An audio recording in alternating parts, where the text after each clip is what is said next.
नमस्कार दोस्तों, मैं सत्येंद्र सिंह। आज मैं बात करूंगा आपसे बॉलीवुड के बारे में। और बेसिकली एक ऐसा विषय जो पिछले कुछ दिनों से सबसे ज़्यादा चर्चा में है, जैसा कि आप सब जानते हैं कि नेपोटिज्म।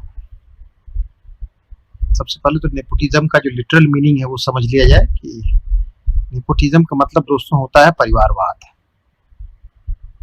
और सच तो ये है कि परिवारवाद हमारे समाज में लंबे समय से है।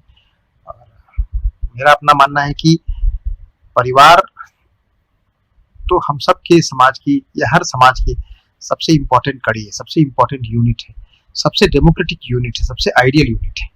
लेकिन जब हम परिवार को वाद में जोड़ते हैं, वही परिवार, तो मामला बदल जाता है। वाद का मतलब क्या है कि फिर परिवार के इंटरेस्ट के लिए हम कुछ भी करते हैं, वहीं से परिवारवाद पैदा होता है। परिवारवाद बेसिकली कोई निगेटिव शब्द नहीं है। परिवार के इंटरेस्ट के लिए काम करना चाहिए, लोग करते हैं। लेकिन एक व्यापक समाज में जहाँ पर हम रहते हैं, जहाँ हमारी जिम्मेदारियाँ होती हैं, जहाँ दूसरे सारे इंस्टीट्यूशंस होते हैं, यहाँ लोगों के इंटरेस्ट एक दूसरे से जुड़े होते हैं, वहाँ पे जब हम परिवारवाद की बात करते हैं या परिवार को पुश करने लगते हैं तो हम कहीं न कहीं समाज का नुकसान करते हैं, कहीं न कहीं गैर बराबरी लाते हैं। कई बार हम किसी प्रतिष्ठान में होते हैं तो हम किसी टैलेंट को उसका ड्यू नहीं देते हैं, उसको उसका हक नहीं दे पाते हैं, तो इस तरह के सवाल खड़े होते हैं। और यही कारण है कि परिवारवाद नए समाज में, आज के समाज में एक ऐसा शब्द है जिसको लेकर के लोगों के मन में थोड़ी सी नाराजगी है, गुस्सा भी है। परिवारवाद ने हमारे समाज में खासतौर पर डेमोक्रेटिक फ्रेमवर्क में 70 सालों में राजनीति में जिस तरह से कुछ फैमिलीज इस्टेब्लिश हुई, कुछ लोग राजनीति में ताकतवर हो गए और उनके परिवार का दबदबा हो, उससे परिवारवाद को लेकर समाज में भी, राजनीति में भी गहरी, आपको देखा होगा कि लोगों के मन में उसको लेकर के गहरी नाराजगी थी। और पिछले 5-7 सालों से भाजपा अगर पावर में है तो कांग्रेस पार्टी के परिवारवाद को मुद्दा बना के पावर में है, क्योंकि समाज में इस सवाल पर गहरी चर्चा रही होगी। लेकिन दोस्तों, जब यह विषय सिनेमा इंडस्ट्री के अंदर जब आता है, जब इसकी चर्चा होती है, एक तो इसके लिए हम तब परिवारवाद के बजाय हम इसके लिए नेपोटिज्म शब्द का इस्तेमाल करते हैं। नेपोटिज्म लिटरल मीनिंग तो परिवारवाद हो गया, लेकिन नेपोटिज्म का फ्रेमवर्क थोड़ा सा बड़ा हो जाता है। अब सवाल उठता है कि भाई फिल्म इंडस्ट्री में जो लोग हैं वो भी भारतीय समाज के लोग हैं, परिवार बहुत इंपॉर्टेंट है। तो इंडस्ट्री के तमाम सारे लोग जो सफल हैं वो अपने परिवार के इंटरेस्ट में काम करते होंगे। तमाम सारे सफल एक्टर्स और डायरेक्टर्स अपने बच्चों को प्रमोट करने के लिए रास्ता तलाशते होंगे। बेसिकली निजी स्तर पे आप अपना धंधा करते हैं तो अपने बच्चे को प्रमोट करना चाहते हैं, आप अपना बिजनेस करते हैं तो अपने बच्चे को अपने कंपनी का मालिक बना देते हैं, या ऐसे ही आप कोई फिल्म बनाते हैं तो अपने बच्चे को हीरो बना सकते हैं, डायरेक्टर बना सकते हैं। इस तरह का प्रयास फिल्म इंडस्ट्री में होता होगा और निश्चित रूप से होता होगा, क्योंकि हम लेकिन दोस्तों, ये परिवारवाद किस हद तक है, ये बाकी लोगों को किस हद तक नुकसान कर रहा है, ये इशू है। इस पूरे सवाल से लोगों का कितना नुकसान हुआ है या हम फिल्म इंडस्ट्री का कितना हमने नुकसान किया, ये इशू बनता है। तो सबसे पहले तो जान लें कि भाई फिल्म इंडस्ट्री में जो तमाम सारे बड़े परिवार हैं या बहुत सारे लोग हैं जो स्टार्स हैं, वो किस हद तक चीज़ों को अफेक्ट कर सकते हैं। तो आप देखेंगे दोस्तों कि बहुत सारे बड़े स्टार्स या कल के स्टार्स थे, उन तमाम सारे बड़े स्टार्स के बच्चे फिल्म इंडस्ट्री में स्टैब्लिश नहीं हो पाए, उनकी तमाम कोशिशों के बावजूद। एक एडवांटेज उनके बच्चों को मिला कि वो उस फैमिली के हैं और फिल्म इंडस्ट्री के नेक्सस के अंदर घूमते हैं, तो उनको बिगनिंग आसानी से मिल गई। उनका शुरुआती संघर्ष आसान रहा होगा, लेकिन मौका मिलने के बाद उसमें बहुत ज़्यादा लोग सफल नहीं हो पाए। और फिर वो परिवार या जो स्टारडम है किसी व्यक्ति का, या जो उसकी सफलता है, उसके काम नहीं। अमिताभ बच्चन अपने बेटे को, अभिषेक बच्चन को, उतना बड़ा स्टार नहीं बना पाए। अनिल कपूर का बेटा बेटी, अनिल कपूर, बोनी कपूर का बेटा, अनिल कपूर का भतीजा, तमाम सारे लोग इंडस्ट्री में आए और कहीं न कहीं स्टैब्लिश नहीं हो पाए। तो एक सवाल तो तय है कि सिर्फ परिवारवाद या इस तरह के फेवर से स्टार्स नहीं पैदा हो पाए। आमिर खान जैसा बड़ा स्टार जिसका इतना बड़ा जलवा हो, वो अपने भांजे को लगातार स्टार बनाने की कोशिश करते रहे, कई फिल्में बनाई, बात नहीं बनी, वो सफल नहीं हो पाया। क्योंकि दोस्तों, सिनेमा इंडस्ट्री में आप इनिशियल एडवांटेज मिलता होगा परिवार का, लोगों के पोजिशनिंग का, उनके पेरेंट्स का, उनके फैमिली वालों का, लेकिन लॉन्ग रन में अगर आप अपने आप को प्रूव नहीं करते हो, लॉन्ग रन में अगर आप अपनी जगह नहीं बनाते हो, जनता आपको एक्सेप्ट नहीं करती है, तो बात बनती है। ये कमोबेश उसी तरह से जिस तरह की डेमोक्रेटिक इंस्टीट्यूशंस में हम बोलते हैं कि भाई परिवार अपने बेटे को प्रमोट कर सकता है, लेकिन अगर उस आदमी के अंदर टैलेंट नहीं होगा तो समाज खारिज कर देता है। निश्चित रूप से शुरुआती दौर में वो आदमी दूसरे आदमी को पॉलिटिकल पार्टी के अंदर जो है उसके तुलना में उसने अपना एज बना लिया होगा, उसका नुकसान किया होगा लॉन्ग रन में। सिनेमा में दोस्तों स्थिति वो नहीं है। सिनेमा ये है कि जो स्टार सन्स हैं, स्टार डॉटर्स हैं, इनको मौका मिलता है आसानी से, तो बेसिकली अपने आसपास मौका मिलता होगा। और दूसरा है कि इनको दूसरे लोग भी काम देना चाहते हैं। जैसे आम प्रोड्यूसर, कोई नया प्रोड्यूसर है, वो एक फिल्म बनाता है तो सोचता है कि मेरे पास कोई स्टार सन, स्टार डॉटर हो। पिछले कुछ सालों में स्थितियां और बदली हैं। स्टार सन, स्टार डॉटर होने से बड़ा फायदा उसको दिखता है कि भाई स्टार सन चूंकि स्टार सेलिब्रिटी हैं, समाज में उनकी चर्चा है, उनको लेकर खबरें बनती हैं, तो उसके बच्चे को लेकर फिल्म बनाएंगे तो भी खबर बन जाएगी। ये हमारे समाज की, हमारी फिल्मों, हमारे समाज के अंदर दिक्कत है कि हमारे समाज के अंदर स्टारडम और सेलिब्रिटी को लेकर गहरा आकर्षण है। तो सकता है उस आकर्षण के चलते उसके बच्चे की फिल्म देखने लोग सिनेमा हॉल तक पहुंच जाए। तो अपने सिक्योरिटी के लिए, अपने इनिशियल बिगिनिंग के लिए लोग इस तरह की स्टार सन्स, स्टार डॉटर्स को मौका देते हैं। ये उनका एडवांटेज है, एज है। एक तो पोजिशनिंग का एज है जो है, उसको कोई खारिज नहीं कर सकता, उसके लिए उनको ब्लेम भी नहीं किया जा सकता है। लेकिन यह जब पूरा का पूरा विषय किसी की हिट करे या नुकसान पहुंचाए, इसके लिए कोई किसी को नुकसान पहुंचाए, तो माना जाता है कि भाई वो गलत है। तो मेरा अपना मानना दोस्तों कि इस तरह की जो व्यवस्था है स्टारडम का, आप देखेंगे बहुत सारे स्टार्स अपने बच्चों, उनके बच्चे सफल नहीं हो पाए, बहुत सारे स्टार्स अपने बच्चों को लॉन्च नहीं कर पाए, और लॉन्च कर भी पाए तो उसका कोई मतलब नहीं बना। और बेसिक ये है कि स्टारडम के नाम पे लोग इस बात को पुश नहीं कर सकते। लोगों की तकदीर फ्राइडे को तय होती है। एक अच्छी फिल्म फ्राइडे को होती है तो एक नया स्टार पैदा होता है। ऐसे ऐसे लोग खड़े हुए, इनके बारे में अभी कोई लोग सोच नहीं सकते। निश्चित रूप से सिनेमा इंडस्ट्री के अंदर एक बड़ा काकश है जो खास तरह के फैमिली सर्किल के रूप में होता है। तो बाहर के लोगों की इंटरनल एक्सेप्टेबिलिटी बहुत नहीं होती है, और वैसे किसी भी बंद समाजों में बाहर के लोगों की एंट्री इतनी आसान नहीं होती है। जहाँ ग्लैमर, ग्लिटर, लोग अपने आप को बड़ा अपग्रेडेड महसूस करते हैं, तो जब भी कोई बाहर के आदमी एंटर करता है तो शुरुआती दौर में उसका मजाक उड़ाया जाता है, सवाल खड़े किए जाते होंगे उसको लेकर। लेकिन दोस्तों उसको कोई रोक नहीं सकता है।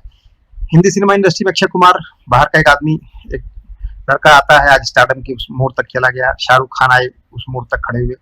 कई सारे इरफान खान जी इतने बड़े आर्टिस्ट थे, सामान्य थिएटर और सिनेमा से आए, टेलीविजन से आए, उन्होंने अपनी जगह बनाई। इवन अभी हाल में सुशांत सिंह राजपूत, जिनकी आत्महत्या की खबर जो है पूरे देश भर में पिछले 2-3 दिनों से उसके नाते गहरी चर्चा है, सुशांत सिंह भी आए, उन्होंने अपनी जगह बनाई। तो रोकने वाली बात है तो दोस्तों ये मानना है कि नेपोटिज्म या जो परिवारवाद है किसी इंडस्ट्री में, फिल्म इंडस्ट्री में किसी को रोक लेगा, किसी टैलेंट को रोक लेगा, वो नहीं है। और ये मेरा मानना है कि परिवारवाद अगर इस तरह से है तो बहुत अधिक लोगों को असर नहीं करता है। लेकिन दोस्तों नेपोटिज्म परिवारवाद के फ्रेमवर्क से थोड़ा बड़ा भी होता है। तो होता क्या है कि भाई जैसे भारत में परिवारवाद भाई भतीजावाद हो जाता है, इसलिए क्योंकि ज्वाइंट फैमिली थी तो हम अपने अपने परिवार के नाम पे अपने भाई को, उसके भाई के बेटे को, चाचा के बेटे को, इस तरह से हम बड़े फ्रेमवर्क में लोग हेल्प करते हैं, उसके लिए भाई भतीजावाद हो गया बेसिकली। लेकिन अगर उसको दूसरे फ्रेमवर्क में देखें, छोटे यूनिट में देखें, तो मान लीजिए परिवार से अलग नेपोटिज्म में बेसिकली क्या है कि अपने पसंद के लोगों के लिए फेवर करना, अपनी गर्लफ्रेंड के लिए फेवर करना, या जिस आदमी को मैं ज्यादा पसंद करता हूँ उसके लिए फेवर करना, तो वो भी एक तरह का नेपोटिज्म है। ये बेसिकली फेवरेटिज्म ही है, लेकिन उसको हम नेपोटिज्म के फ्रेमवर्क में ला सकते हैं। और ये दोस्तों हर समाज में होता है। वो बेसिकली होता क्या है कि आदमी अपनी बनावट से चीजों को देखता है, उसकी अपनी पसंद नापसंद होती है, कुछ व्यक्तियों के प्रति उसमें उसके मन में आकर्षण होता है। हो सकता है कि कोई लड़की किसी को अच्छी लगने लगे, मालूम पड़ा उसको पुश करने में लग गया वो, और उसके चक्कर में वो दूसरों को नुकसान करता जाए। लेकिन दोस्तों एक बड़ा सवाल है कि इससे बहुत फर्क पड़ता नहीं है। फर्क तब पड़ता है कि जब किसी बड़े इंस्टीट्यूशनल फ्रेमवर्क में कोई आदमी फेवर करता है और दूसरे टैलेंट को जगह नहीं मिलती है। तो बड़े कॉर्पोरेट्स में, बड़ी कंपनियों में इस तरह के सवाल उठते होंगे। फिल्मों में दोस्तों क्या होता है कि भाई आपकी कोई पसंद का आर्टिस्ट है तो उसको आप मौका दे सकते हो सकता है 2 बार मौका दे देंगे। लेकिन ऐसा भी नहीं है कि जो बिजनेस करने व्यक्ति बैठा है, जो फिल्म बनाने बैठा है, वो अपने किसी पसंद की लड़की को इसलिए हीरोइन बना देगा क्योंकि उसको पसंद करता है। तो मालूम पड़ा कि अगर ऐसा है तो उसका नुकसान करेगा वो लॉन्ग रन में। उससे बेहतर अगर उसने किसी नई लड़की को मौका दिया होता जिसके अंदर ज्यादा टैलेंट था, तो शायद एक अच्छी भूमिका होती। और मेरा मानना है दोस्तों कि यही कारण है कि तमाम सारे लोग रिस्ट्रेन भी करते हैं। तमाम सारे अपने लोगों को पसंद करने के बावजूद, उनको फेवर करने के बावजूद भी वो उनको सिनेमा के फ्रेमवर्क में नहीं, उनके लिए इस तरह का पक्षपातपूर्ण काम होता है। हम तमाम सारे लोग जो इसके पहले भी तमाम सारे बड़े प्रोड्यूसर्स थे लंबे समय तक, उन लोगों ने भी अपने लोगों को कहीं न कहीं पुश किया होगा, लेकिन फिल्म बनाने के दरमियान वो एक अच्छे आर्टिस्ट को, वो कैरेक्टर में जो फिट होने वाला आर्टिस्ट है उसको सामने रखकर काम करते थे। तो अपना मानना है दोस्तों, जो नेपोटिज्म का पूरा फ्रेमवर्क सिनेमा इंडस्ट्री में उस तरह से नहीं काम करता है, काम करता होगा। तो बार बार जब हम इस शब्द का इस्तेमाल करते हैं, जैसे पिछले 2-3 दिनों से मीडिया में इसको लेके बड़ी गहरी चर्चा है, सोशल मीडिया पे इसको लेके बड़ी गहरी चर्चा है, तो बेसिकली सब पहले तो इस शब्द को लेके बहुत क्लैरिटी हो कि ये जो शब्द है, जिस फ्रेमवर्क में हम इसका इस्तेमाल करते हैं, वो है हमारी इंडस्ट्री में, जैसे हमारे समाज में। हमारी इंडस्ट्री के अंदर है अपने परिवार के लिए फेवर करना, लोगों के लिए फेवर करना, लेकिन वो उससे बड़ी भूमिका में नहीं है। आज भी फिल्म इंडस्ट्री के अंदर तमाम सारे टैलेंटेड लोग जो मेकर्स हैं, फिल्म मेकर्स हैं, डायरेक्टर्स हैं, आते हैं, अपनी जगह बनाते हैं और फिर वो तमाम सारे बड़े फ्रेमवर्क में एडजस्ट भी होते हैं। वो स्थिति बिल्कुल बंद नहीं है। मैं ये बात बॉलीवुड के बारे में कह रहा हूँ दोस्तों। हो सकता है कि साउथ में स्थितियां थोड़ी सी अलग हों। आप तेलुगु इंडस्ट्री में चले जाएंगे तो एक परिवार के पूरे परिवार के 6 लोग स्टार हैं। बाप स्टार है, बेटा स्टार है, चाचा स्टार है, चाचा का बेटा स्टार है, बहन का बेटा स्टार है। एक फैमिली के 7-7, 8-8 स्टार है लोगों के मन में। और ये तमाम सारे लोग पूरी की पूरी सिनेमा चेन को कंट्रोल करते हैं और पूरे बिजनेस को कंट्रोल करते हैं। उनके फैमिली किसी एक बड़ी फैमिली का बड़ा स्टार की फिल्म रिलीज होती है तो सामने दूसरे स्टार की फिल्म रिलीज नहीं हो पाती। वो स्थितियां साउथ में कुछ ज्यादा है। हिंदी सिनेमा इंडस्ट्री का फ्रेमवर्क थोड़ा बड़ा है। यहाँ बहुत सारे छोटे फिल्म मेकर्स हैं, अपने तरह से रास्ता तलाशते हैं, रास्ता खोल रहे होते हैं। और यहाँ जो फिल्म मेकर्स है वो भी चाह करके, चूंकि वो बड़ा फिल्म बनाना चाहते हैं, फिल्म में सफलता एक बड़ा इशू है, तो वो उन टैलेंट्स को कभी खारिज नहीं कर पाते हैं जो अच्छे लोग हैं, जिनकी उनको जरूरत है। यही कारण है कि यहाँ पे तमाम सारे लोगों ने अपनी जगह बनाई है और फिर तमाम सारे बड़े स्टार्स उनको एक्सेप्ट किया है, बड़े प्रोडक्शन हाउसेज उनको एक्सेप्ट किया है और वो बड़े हुए हैं दोस्तों। एक्टर के रूप में बड़े हुए हैं, डायरेक्टर के रूप में बड़े हुए हैं। आप तमाम सारे डायरेक्टर्स हैं, इम्तियाज अली हैं, आनंद राय हैं, जो छोटी फिल्मों या बाहर की फिल्मों से बाहर आए हुए हैं और इंडस्ट्री में उन्होंने जगह बनाई है। तो मेरा अपना मानना है कि नेपोटिज्म इशू हो सकता है, लेकिन नेपोटिज्म सबसे बड़ा चैलेंज नहीं है।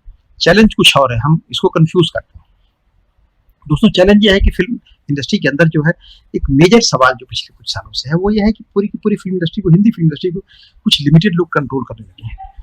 कुछ लिमिटेड प्रोडक्शन हाउसेज हैं जो इसको कंट्रोल करते हैं। ये एक मेजर चैलेंज। और सवाल उठता है कि ये जो लिमिटेड प्रोडक्शन हाउसेज हैं, कुछ प्रोडक्शन हाउसेज हैं, एकाएक कंट्रोल कैसे करने लगे।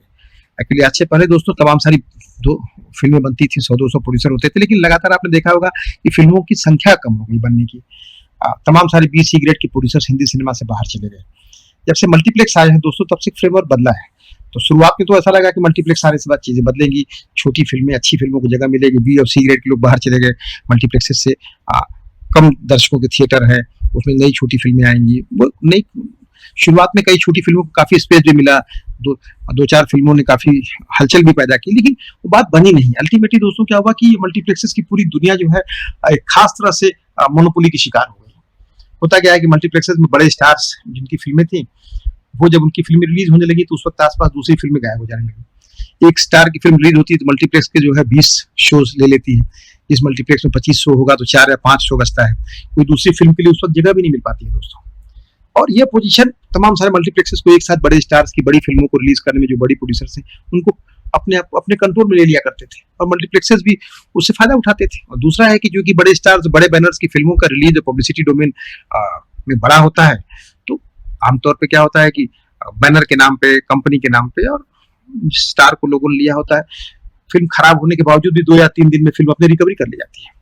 एक नया खेल शुरू हो गया दोस्तों कि ये माना गया कि तमाम सारे बड़े बैनर और बड़े स्टार कोई भी फिल्म बनाएंगे तो जल्दी से रिकवर कर जाएंगे। लॉसेस का पूरा खेल खत्म हो गया। तो इस पूरे खेल में क्या हुआ दोस्तों कि बड़े प्रोड्यूसर्स बहुत ताकतवर हो गए और क्वालिटी फिल्में उतनी नहीं बनी। सच है कि क्वालिटी फिल्में आज भी इस फ्रेमवर्क से बाहर बनती हैं। इस फ्रेमवर्क के अंदर वही फिल्में बनी हैं जो कि कहीं न कहीं फार्मूला फिल्में हैं, पिछली फिल्मों को लेके आपने नए सिरे से नया करने की कोशिश की है, लेकिन कोई नई बात नहीं करी है और एक मार्केट बना लिया है। भाई ये 300, 400, 500 करोड़ की फिल्म धंधा कर सकती है, इस तरह की फिल्में। और तमाम सारे सफल एक्टर्स हैं, 300 करोड़ धंधा कर लेंगे। आपने 200 करोड़ 300 करोड़ का लीग बना दिया और फिर यह मान लिया गया कि तमाम सारे बड़े प्रोड्यूसर्स के साथ फिल्में बड़े पैमाने पर रिलीज होंगी और मिनिमम है कि 60-70 करोड़ अपनी रिकवरी कर जाएंगी वो, और स्थितियां बेहतर होंगी। इस पूरे फ्रेमवर्क में एक खास तरह की मोनोपोली हुई और इसने जो है पूरे सिनेमा इंडस्ट्री को बदला। निश्चित रूप से कुछ प्रोड्यूसर्स ऐसे हैं, ज्यादातर ऐसे प्रोड्यूसर हैं या तो पुराने प्रोड्यूसर असराज जैसे प्रोड्यूसर हैं, या कुछ वो प्रोड्यूसर जो एक्टर्स थे कल आज वो बड़े प्रोड्यूसर हो गए। क्योंकि एक्टर्स का एक बड़ा एडवांटेज बना दोस्तों पिछले कुछ सालों में, क्योंकि बड़ी फिल्में जब पैसा कमाने लगी तो एक्टर्स की वैल्यू बढ़ गई। आज एक्टर्स 30 करोड़ 35 करोड़ 40 करोड़ मांगने लगे हैं, तो उनको लेकर के बाहर के लोग फिल्म बनाने की पोजीशन नहीं थे, तो वो एक्टर्स खुद ही अपनी फिल्मों को लेकर खुद ही प्रोड्यूसर होने लगे, जिसको खुद प्रोड्यूस करते थे, जिसके वैल्यू सिस्टम के अंदर उनका अपना जो कास्टिंग है, अपना जो वैल्यू है काफी बड़ी हो जाती थी। और अगर बाहर का कोई प्रोड्यूसर आता था वो उनके साथ पार्टनर करता था, जिसके अंदर उनकी अपनी वैल्यू होती थी, वो बाकी इन्वेस्टमेंट करता था। तो एक ऐसी स्थिति बनी दोस्तों कि बड़े जो एक्टर्स थे या कुछ बड़े डायरेक्टर्स जो है, इनकी फिल्मों का जो प्रोडक्शन हाउसेज है, इन्होंने पूरे के पूरे फ्रेमवर्क में अपना कब्जा किया और तमाम सारे जो नए आर्टिस्ट आते हैं वो इनके आसपास आते हैं। उन सब की इच्छा होती है कि मैं बाहर भी अगर काम करते हैं तो उनकी इच्छा होती है कि मैं अच्छा काम करूं और फिर मेरी पहचान हो तो ये बड़ी इंडस्ट्री के लोग मुझे एक्सेप्ट कर लें, उस फ्रेमवर्क के अंदर मुझे जगह मिल जाए। यह एक ललक भी होती है दोस्तों, क्योंकि इन्हीं लोगों को देख करके तमाम सारे लोग इंडस्ट्री में आए होते हैं। और ग्लैमर और ग्लिटर जो इनका है इतना बड़ा है, उसकी चमक इतनी बड़ी है कि हर आदमी चाहता है कुछ चमक के आसपास रहूं और कुछ ऐसी चमक हमारे अंदर हो। तो ये एक बड़ी कोशिश है, इसके अंदर ये बहुत पावरफुल हो गए। इस खेल में क्या हुआ कि तमाम सारे आर्टिस्ट जो शुरुआत में फिल्म करते हैं या बाहर से भी स्टैब्लिश हो गए, अगर इनके साथ करते हैं तो भी, और बाहर से अगर करके एक दो कर चुके हैं और अगली फिल्म इनके साथ करते हैं तो फिर इनके साथ उनका अनुबंध हो जाता है 2 या 3 साल के लिए। 2 या 3 साल तक के लिए उसकी पूरे करियर को ये गाइड करते हैं। और एक्टर्स अपने आप को दोस्तों इस रास्ते जाने भी देना चाहते हैं, उनको लगता है ये बड़े लोग हैं, इनके साथ 2-3 फिल्में बनेंगी और उसमें हमारा रास्ता बन जाएगा। क्योंकि अब बहुत फिल्में बनती नहीं दोस्तों। कल जो है एक एक्टर 25 फिल्म करता था साल भर में, अब कोई भी एक्टर 3 या 4 फिल्म करता है और ये बड़े हाउसेस के भरोसे ही उनका काम चल जाता है। अब तो कहने लगे हैं भाई लोग कि जो बड़े डायरेक्टर्स हैं, बड़े एक्टर्स हैं, उनको बाहर की जरूरत ही नहीं फिल्मों की। वो एक लिमिटेड फ्रेमवर्क में जो फिल्में बनती हैं, कुछ बड़े प्रोड्यूसर्स फिल्में बनाते हैं, इतनी बनाते हैं कि साल भर में सारे के सारे लोग इंगेज हैं। तो यही कारण है कि अब किसी बड़े एक्टर को साइन कर पाना, बड़े आर्टिस्ट को ले आ पाना बड़ा मुश्किल हो गया है। तो अब जो है ये बड़ी फिल्म बनाने लगे और वो लोग जो प्रोड्यूसर्स हैं जो इनके दायरे से बाहर है, वो छोटी फिल्म बनाते हैं, उसमें बड़े एक्टर्स नहीं हैं। उन्होंने नए नए प्रयोग करना शुरू किया। कुछ एक्टर्स ने जो हीरोइन सेंट्रिक फिल्में बनाना शुरू किया, उन हीरोइनों को लेना शुरू किया जो पहले की स्टार थी, या उन एक्टर्स को लेना शुरू किया जो आज स्टारडम में नहीं है, या फिर नए आर्टिस्टों के साथ काम करना शुरू किया। और उनके साथ एक चैलेंज बना रहा कि उनकी फिल्म को रिलीज करना मुश्किल था, क्योंकि फिल्मों की रिलीज का जो खर्चा है वो काफी बड़ा है, फिल्मों के पब्लिसिटी का खर्चा बहुत बड़ा है और नई फिल्मों के लिए थोड़ी बड़ी चुनौतियां होती हैं। और सबसे बड़ा सवाल है कि फिल्म में सिनेमा हॉल तक लोगों को बुला पाना बड़ा मुश्किल खेल है कि लोग उसके आकर्षण में आए, पहले आना चाहिए। तो उसके लिए वो बड़ा चैलेंज छोटे प्रोड्यूसर्स के साथ, और वो लड़ाई में वो लगातार पिछड़ते रहे। और ये जो कुछ प्रोड्यूसर्स थे वो ताकतवर होते हैं, यह इशू है। और इसने जो है क्वालिटी सिनेमा को हैम्पर किया है, जिसके नाते आप देखेंगे कि हिंदी सिनेमा में ये बड़े हाउसेज लगभग एक जैसी फिल्में बनाते हैं। करण जौहर लगातार एक ही जैसी फिल्में बनाते रहते हैं और लगातार वो फिल्में ठीक ठाक धंधा कर जाती हैं, और उससे बाहर जाके कोई नया प्रयोग करने की कभी कोशिश कोई इस तरह के प्रोड्यूसर नहीं करते हैं, क्योंकि उनको मालूम है कि सिर्फ धंधा करना है। उनके बिजनेस उनको समझ में आ गया, उस बिजनेस को कंट्रोल भी करते हैं। तो अपने कंट्रोल की बिजनेस को करना उनके लिए बेहतर मॉडल है। लेकिन सिनेमा को लेकर कुछ बड़ा रिस्क उठाना, एडवेंचरस होना, नए सपने देखना, सिनेमा के डोमेन को बड़ा करना, भारतीय सिनेमा को अंतर्राष्ट्रीय प्लेटफॉर्म पे ले जाना, ये दोस्तों ये मिस होने लगा। क्योंकि जो बेसिकली जो सिनेमा को लेकर के जो लोगों के अंदर जो इच्छा है, जो ललक है, जो आर्टिस्टिक, वो लेकर के जो लोग आए वो इनके फ्रेमवर्क के बाहर हो जाते हैं। और बाहर से अगर कोई अंदर आता है तो फिर वो इसी फ्रेमवर्क के अंदर अपने आप को एडजस्ट करने लगते हैं। तो आप देखेंगे दोस्तों कि हम सिनेमा इंडस्ट्री में हमने बहुत अच्छा काम किया होगा, लेकिन बहुत सारी ऐसी फिल्में हम नहीं बना पा रहे हैं जो कि इंटरनेशनली बड़ी अक्लेम्ड हो, जिन्होंने दुनिया भर में हमारे सिनेमा का झंडा गाड़ा हो। तमाम छोटे छोटे देशों से, कोरिया से लेके, ईरान से लेके, जैसी जगहों से लेके आप देखते हैं कि उनकी फिल्में आज विश्व बाजार में अपनी जगह बना रही हैं। हम उस तरह से नहीं सोच पा रहे हैं। उसका बड़ा कारण ये था कि कुछ प्रोडक्शन हाउसेस बहुत पावरफुल हो गए हैं और इनका रोल सिनेमा प्रोडक्शन में बहुत बड़ा हो गया है, और फिल्म मेकिंग और फिल्म रिलीज और पब्लिसिटी का जो इशू है वो एक बड़े चैलेंज के रूप में आया है। ये मेजर चैलेंज है दोस्तों। मेरा मानना है कि बड़ा इशू है, हमको इस इशू को एड्रेस करना चाहिए था। हुआ क्या कि हम इस इशू को छोड़ करके हम सीधे पूरे के पूरे मामले को हमने नेपोटिज्म से जोड़ दिया। वो थोड़ा सा गलत है। मुझे लगा कि पूरी बात को ठीक से न समझने वाली स्थिति है। जैसे कि सुशांत सिंह राजपूत अभी गुजरने के बाद जो चर्चा हो रही है मीडिया में, ये बड़ी दुखद घटना है दोस्तों। सुशांत बहुत कमाल के कलाकार थे, उनको पसंद करने वाले लोग बड़ी संख्या में, हम सब लोग सुशांत को पसंद करते थे।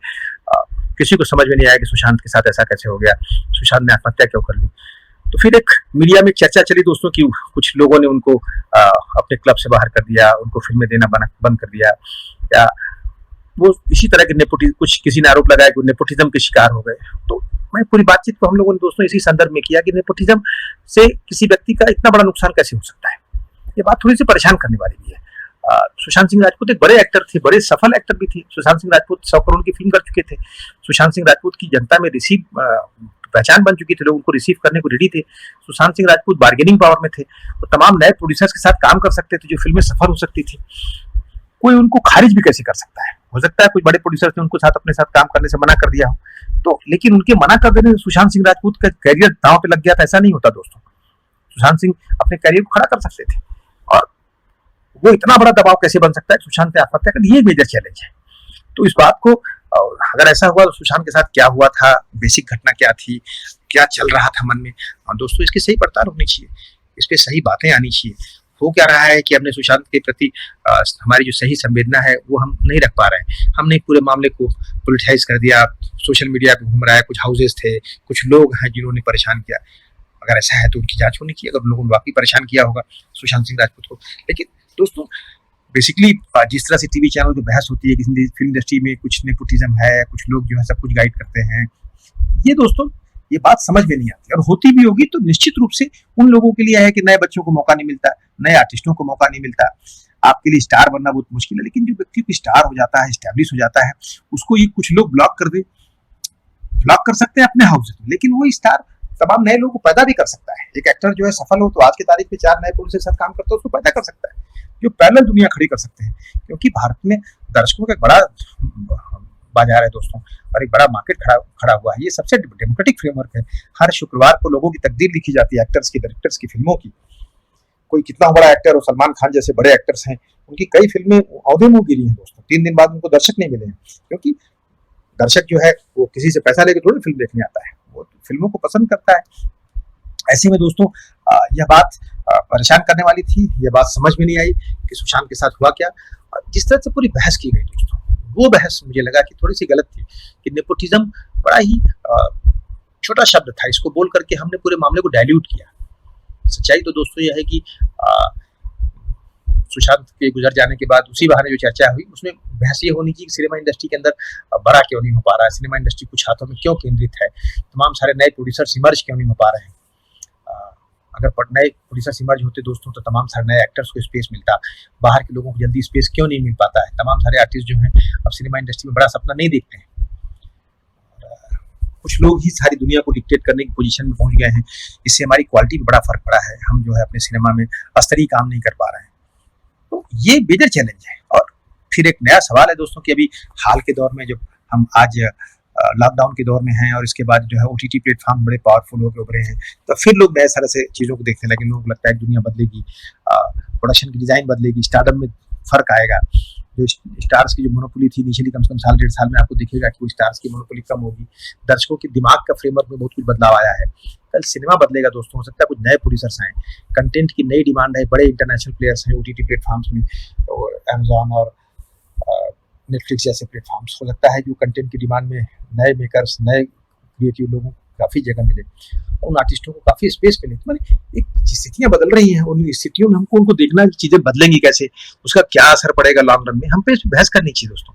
बहस करने के बजाय हम किसी बात को, किसी इशू को पकड़ लें और उसको TRP के लिए ट्रिविलाइज कर दें, उसको फंसा दें, ये बड़ी खतरनाक है। मेरा मानना दोस्तों कि सुशांत की जो पूरी ट्रेजेडी है उसको हम ठीक से तभी देख पाएंगे जब हम उसको सही पड़ताल करें। उसके पीछे जाने की जरूरत है। अगर पुलिस उसकी जांच करना चाहती है, उसको जांच करना चाहिए कि वाकई क्या घटनाएं हुई हैं, क्या था, क्या सुशांत लंबे समय से किसी अवसाद से परेशान था तो उसकी वजह क्या कारण रही होगी।